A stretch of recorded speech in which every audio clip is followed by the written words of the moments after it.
Camerounaises, Camerounais, mes chers compatriotes, nous voici parvenus à la fin de l'année 2019, qui a été marquée par des événements politiques, sécuritaires, humanitaires et économiques graves.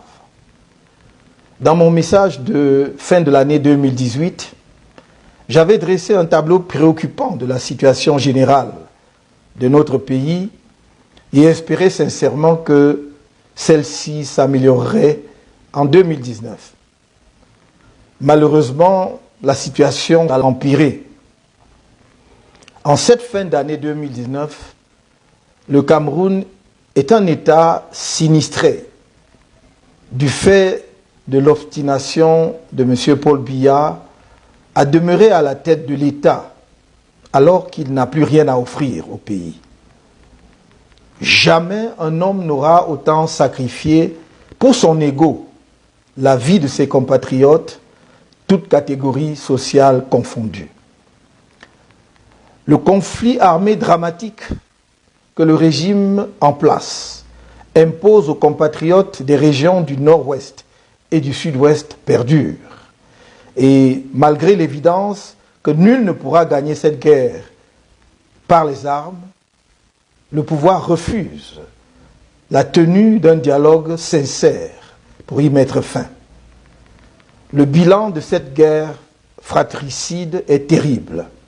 Sur le plan humanitaire, environ 3 000 et 12 000 morts selon les sources parmi les populations civiles, des centaines d'éléments des forces de défense et de sécurité tombés armes à la main, plus de 50 000 réfugiés au Nigeria, des centaines de milliers de déplacés internes, des centaines de villages détruits, une pratique généralisée de la torture, des actes de barbarie et des exécutions extrajudiciaires, des arrestations et des détentions massives.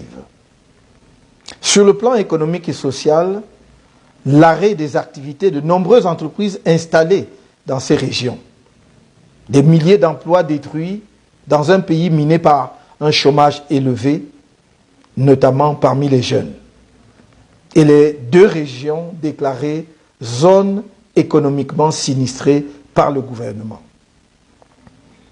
Bien qu'à l'expérience, M. Biya soit peu crédible devant l'opinion nationale et internationale sur sa capacité à tenir ses engagements, nous lui avons accordé le bénéfice du doute lorsqu'il a annoncé le 2 septembre 2019 l'organisation d'un grand dialogue national.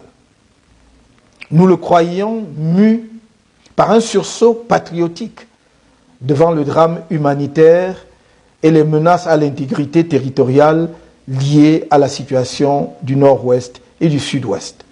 C'est dans cette optique que le MRC, lors des consultations ayant précédé le grand dialogue national, a proposé au Premier ministre une démarche inclusive et méthodique visant à mettre en œuvre une solution durable à la crise dans le nord-ouest et le sud-ouest. Cette démarche comportait entre autres les points suivants. Libération de toutes les personnes détenues dans le cadre de la crise anglophone. Cessez-le-feu négocié avec les groupes armés. Retrait des forces de 3e catégorie du nord-ouest et du sud-ouest. Mise en place d'un comité de désarmement, démobilisation, réinsertion. Assistance humanitaire et financière d'urgence pour le retour des déplacés et des réfugiés et leur insertion. Mise en place d'une commission vérité, justice et réconciliation. Lancement du large dialogue national inclusif avec l'accompagnement de la communauté internationale.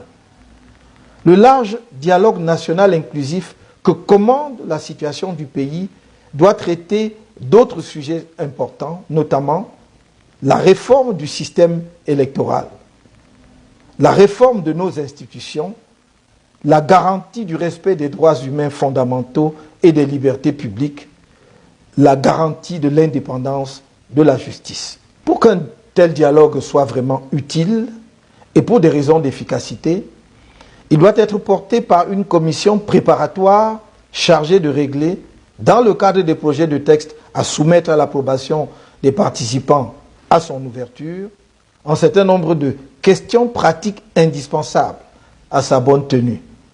Il s'agit notamment du projet d'ordre du jour, des dates et du calendrier de l'événement, de l'organisation du bureau du dialogue, de l'organisation des débats et des modalités de prise de décision, de l'affirmation du caractère obligatoire des résolutions du dialogue, du calendrier de mise en œuvre de ces résolutions, du mécanisme de suivi de cette mise en œuvre.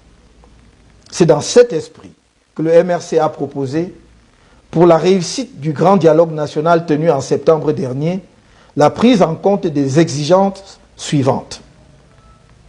La conduite des débats par une personnalité neutre, jouissant d'une expérience avérée dans la résolution des conflits et approuvée de manière consensuelle par les participants. L'implication de la communauté internationale et de certaines puissances, notamment les Nations Unies, l'Union africaine, l'Union européenne, les États-Unis, la France, la Grande-Bretagne, l'Allemagne, le Canada, au regard de la grande méfiance entre les parties, de l'expérience des organisations et des puissances en question dans la résolution des conflits et de la crédibilité qu'elles apporteraient à ce processus. La plus grande couverture médiatique du grand dialogue national est la diffusion intégrale des débats afin d'assurer la transparence des travaux.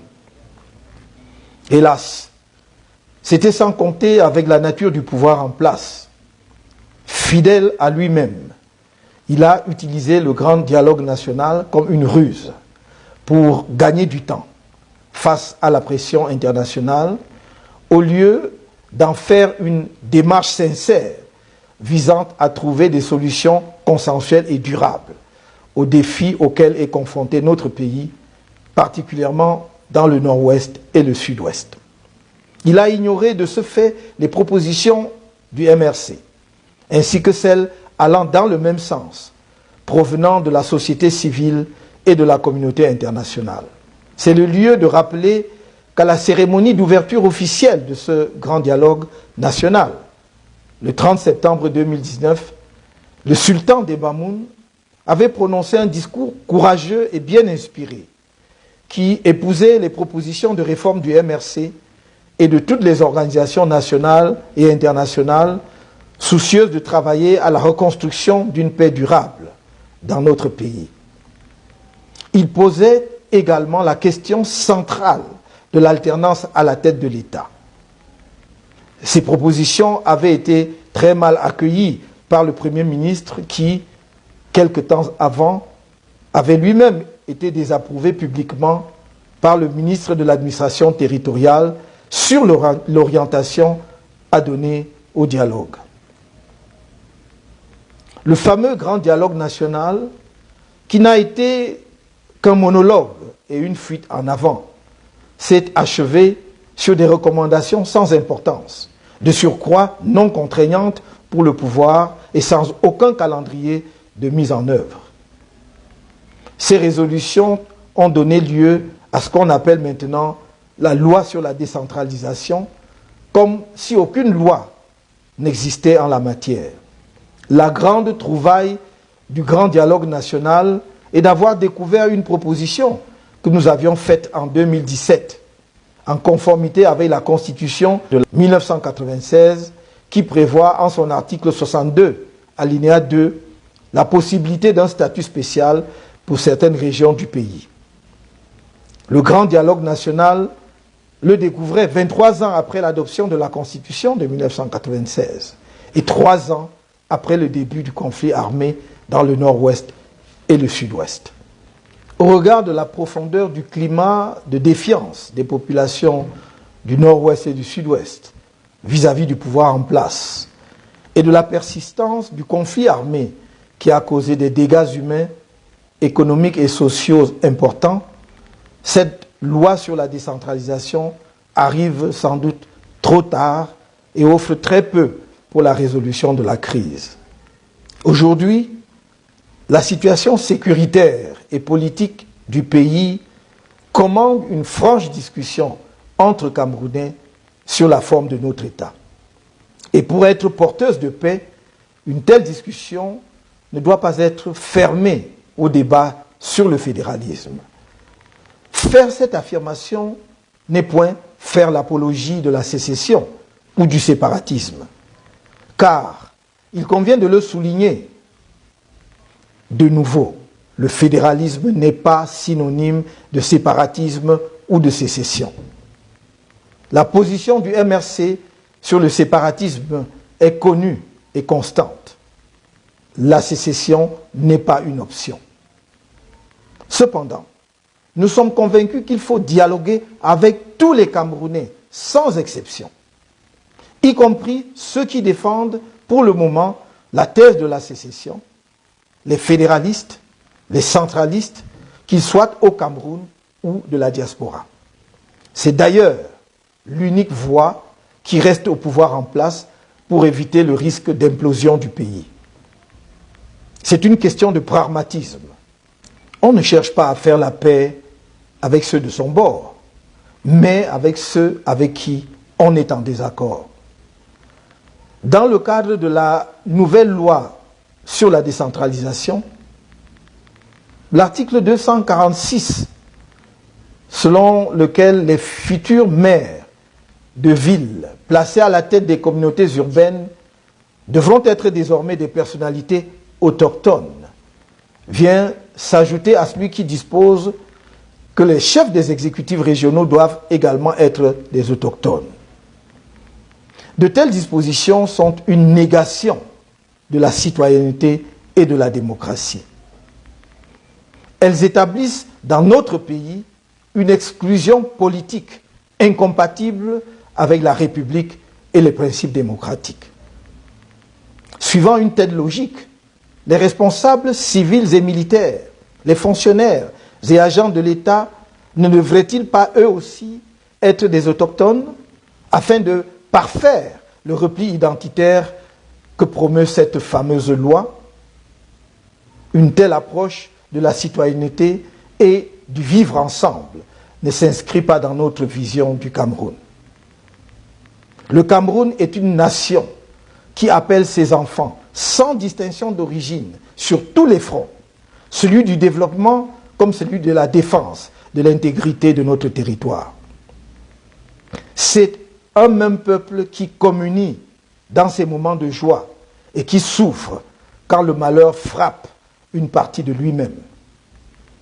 C'est le lieu pour moi de dire combien je ressens et partage le drame presque oublié des populations de la région de l'extrême nord, encore confrontées à la violence endémique de la secte Boko Haram.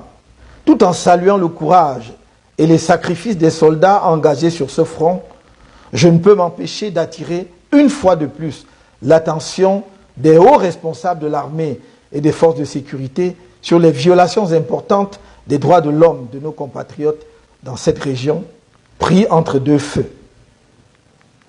La chaîne judiciaire devrait, quant à elle, reprendre les droits qu'elle n'aurait jamais dû abandonner aux acteurs de la sécurité.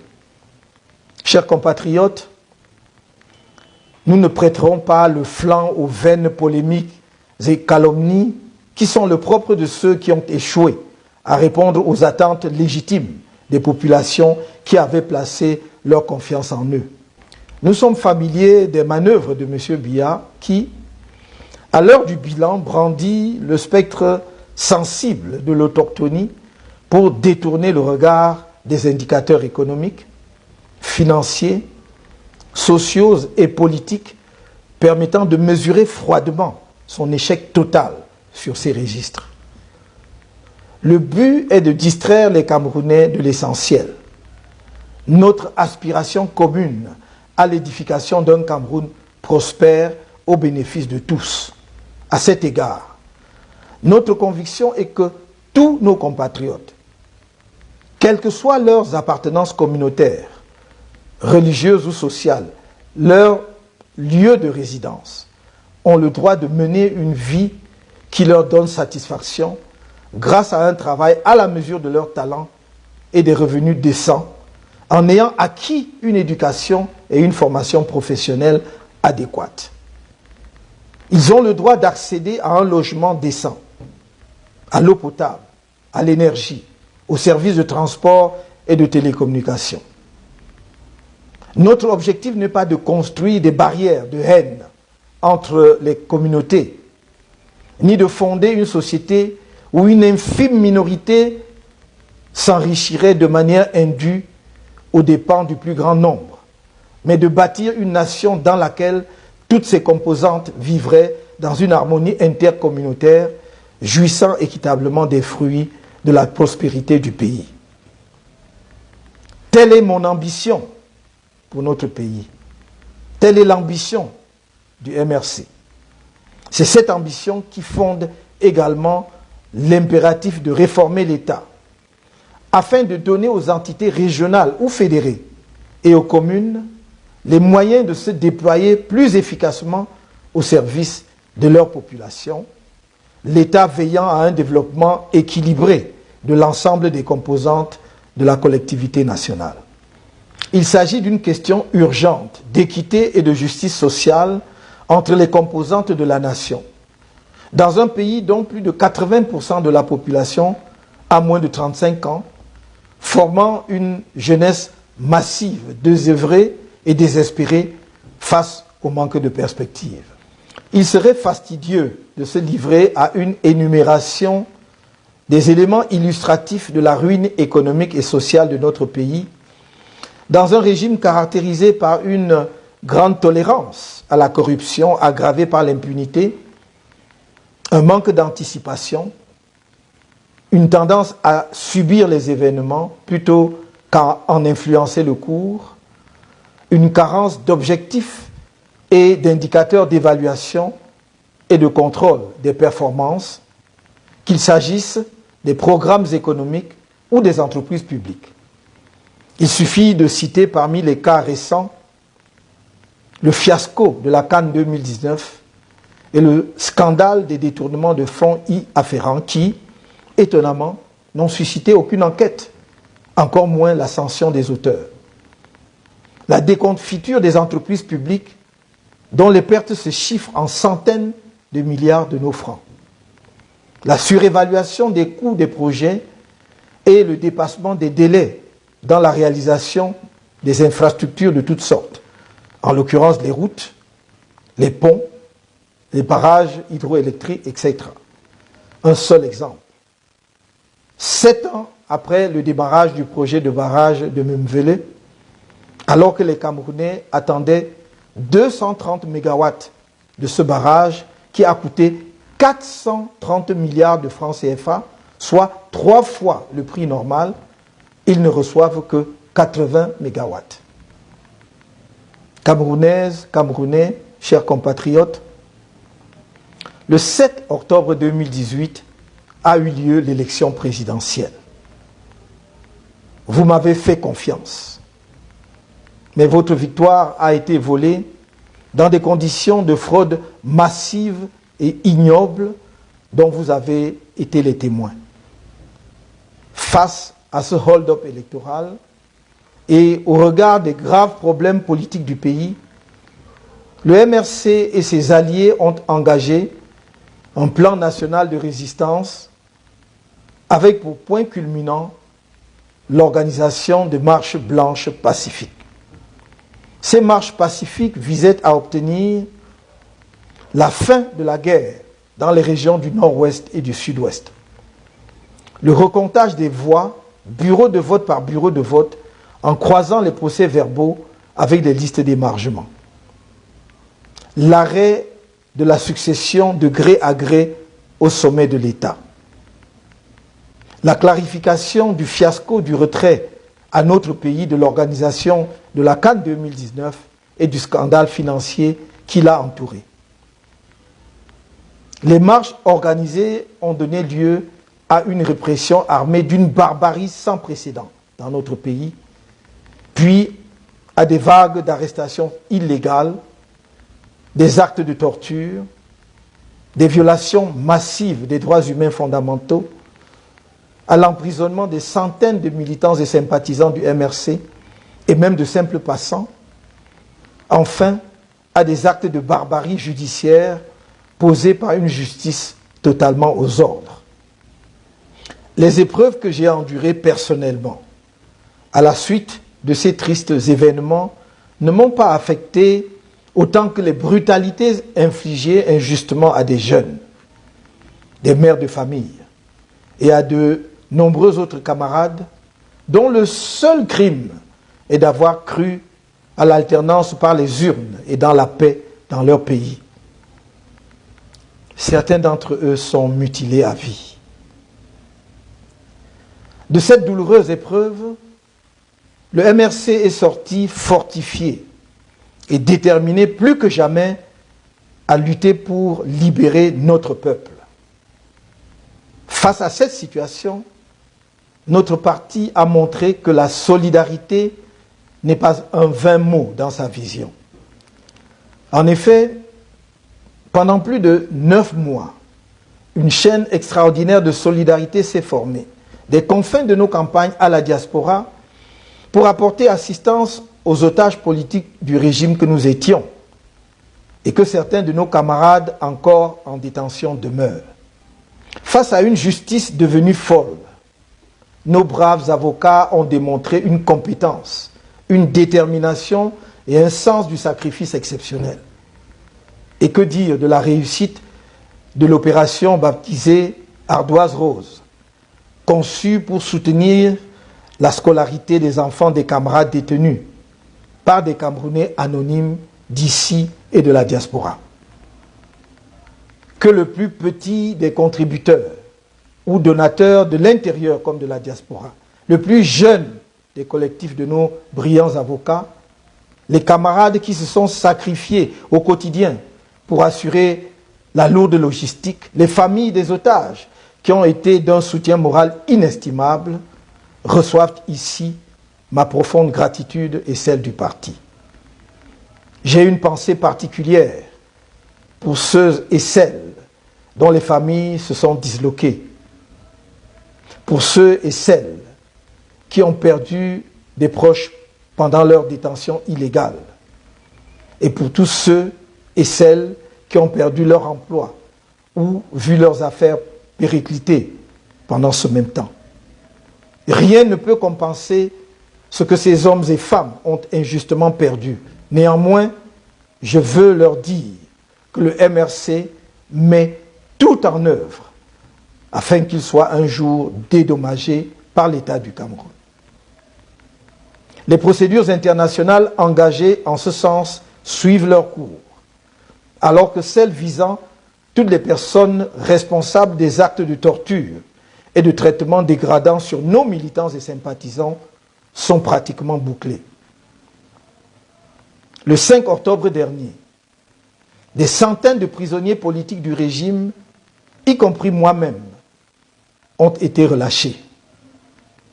Mais je ne me sens pas libre, car le vice-président du MRC, Mamadou Yacouba Mota, car Sylvanus Moutaga, Nana et 12 autres camarades injustement condamnés dans le cadre du mouvement d'humeur survenu le 22 juillet 2019 à la prison centrale de Kondengui restent derrière les barreaux. 19 militants du MRC qui comparaissaient libres ont été arbitrairement condamnés par le tribunal de première instance de Bonanjo à Douala le 29 novembre dernier à 6 mois de prison ferme. Plus d'une centaine de militants ayant eux aussi obtenu la liberté provisoire comparaissent libres devant divers tribunaux de Yaoundé et courent le risque de condamnation ferme. Toutes ces vies brisées par la dictature brutale qui tient notre pays en otage depuis près de 40 ans l'ont été dans le cadre d'un complot d'État contre la démocratie. Un tel complot n'aurait cependant pu être réalisé sans la complicité active de quelques fonctionnaires de l'administration, de magistrats, des différents responsables des services de sécurité et de renseignement. Ils ont autant piétiné la loi qu'ils ont brutalisé des militants et sympathisants du MRC et des organisations alliées à toutes les étapes de la procédure. Ils ont foulé aux pieds les lois de la République et refusé de dire le droit, otages qu'ils sont de leur trajectoire professionnelle respective, de leurs ambitions de carrière, de leurs convictions politiques et autres, et parfois simplement de la peur, voire de la haine gratuite. Permettez-moi ici de saluer le courage exceptionnel des camarades qui se sont mobilisés, alors même que le projet de nous condamner à mort était déjà dévoilé, pour protester contre les vagues d'arrestations sur des bases ethniques les 26 et 28 janvier 2019. C'est également l'occasion pour moi de dire toute ma gratitude et celle du MRC à tous ceux qui, dans la diaspora et au Cameroun, parfois anonymement, se sont mobilisés pour faire arrêter la forfaiture judiciaire du régime. Je salue de manière spéciale l'exceptionnelle mobilisation de la communauté internationale, de mes nombreux collègues étrangers et des nombreuses sociétés savantes pour notre libération. Camerounaises, Camerounais, chers compatriotes, le 10 novembre dernier, M. Paul Biya a convoqué le corps électoral pour le double scrutin législatif et municipal pour le 9 février 2020. Cette décision, intervenue dans un contexte politique, sécuritaire, social, économique et humanitaire critique, est un défi lancé au peuple camerounais. Elle constitue un déni assumé des graves problèmes que connaît le pays, notamment de la guerre civile en cours depuis 3 ans dans le nord-ouest et le sud-ouest et le hold-up électoral perpétré par le régime au terme du scrutin présidentiel du 7 octobre 2018. Elle intervient alors que toutes les personnes censées, toutes les organisations nationales et internationales désireuses du bien-être du peuple camerounais appellent à la restauration de la paix et à l'apaisement du climat politique avant la tenue de ces élections. Le 25 novembre 2019, le Conseil national du Mouvement pour la Renaissance du Cameroun, exceptionnellement étendu aux responsables des fédérations départementales du parti, a pris la résolution de la non-participation du MRC à ce double scrutin du 9 février 2020, principalement pour 2 raisons. La persistance de la guerre dans les régions du nord-ouest et du sud-ouest et le refus du pouvoir de réviser de façon consensuelle le système électoral avant toute nouvelle élection.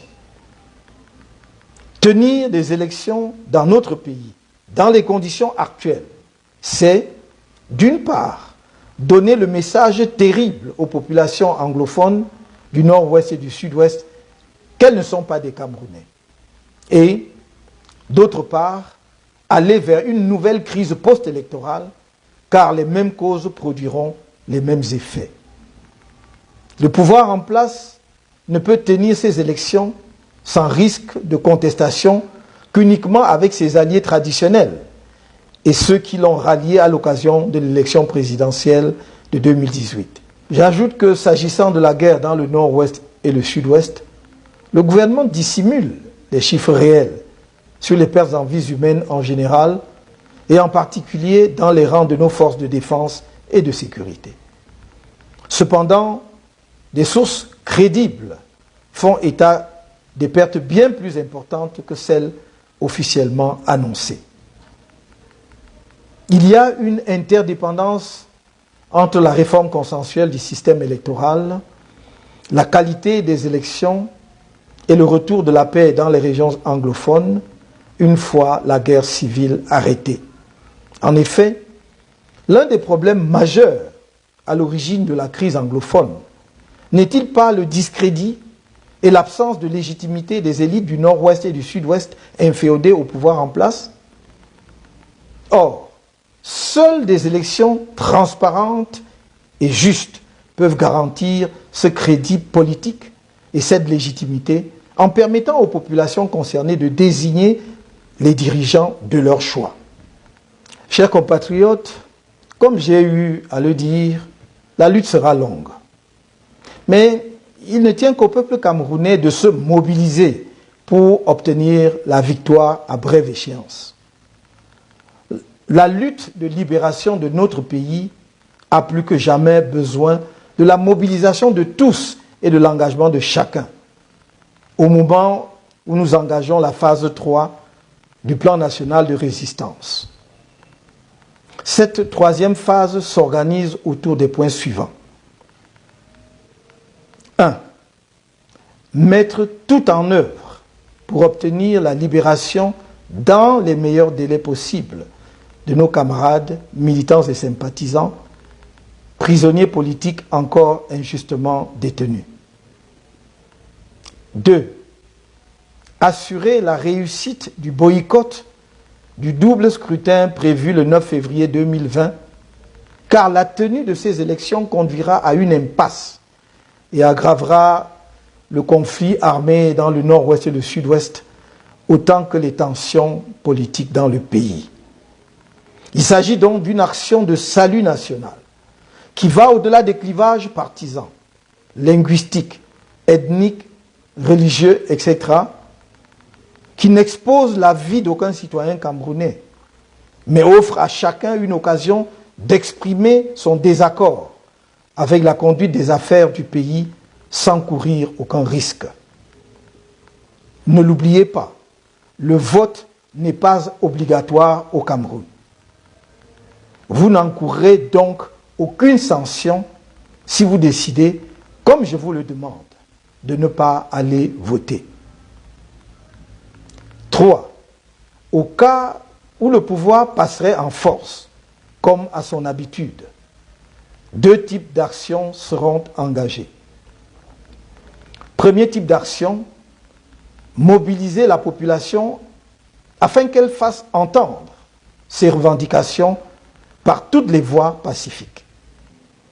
Second type d'action, accentuer l'action internationale à tous les niveaux pour une implication effective et plus efficace de la communauté internationale et des principaux partenaires bilatéraux du Cameroun dans le règlement des crises multiformes qui frappent gravement le pays, en particulier la crise humanitaire dans le nord-ouest et le sud-ouest. Camerounaises, Camerounais, chers compatriotes, en ce moment de grand danger pour le Cameroun, quelques esprits faibles, pris de panique, crachent le venin de la haine. Ils sont victimes de leur peur. C'est à ce moment précisément que notre pays a le plus grand besoin de femmes et d'hommes capables d'élévation d'esprit, de patriotisme profond, d'empathie pour leurs compatriotes, pour franchir le cap délicat, sans sombrer dans la démence du chaos sécuritaire et politique.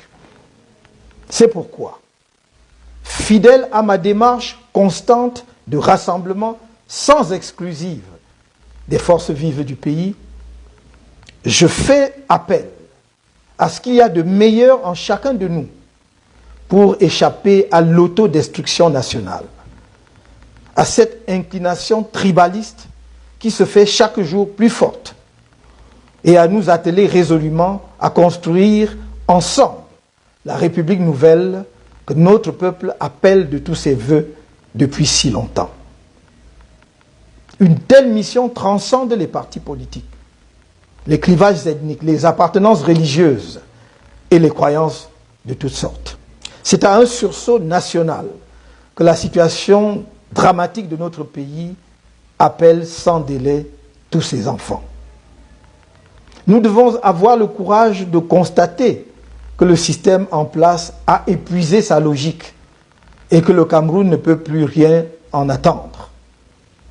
Nous devons convenir qu'il devient urgent de régler les crises qui menacent notre intégrité et sa cohésion, qu'il est temps de trouver un nouveau leadership pour le pays afin de donner une chance à la jeunesse camerounaise nombreuse, talentueuse, mais désespérée et sans avenir dans les conditions actuelles. Je sais qu'il y a suffisamment de talents humains et de ressources dans notre pays pour lui garantir un avenir radieux. Résistons. Un bel avenir nous attend. Je vous souhaite une heureuse année 2020. Vive la résistance nationale pacifique. Vive le Cameroun.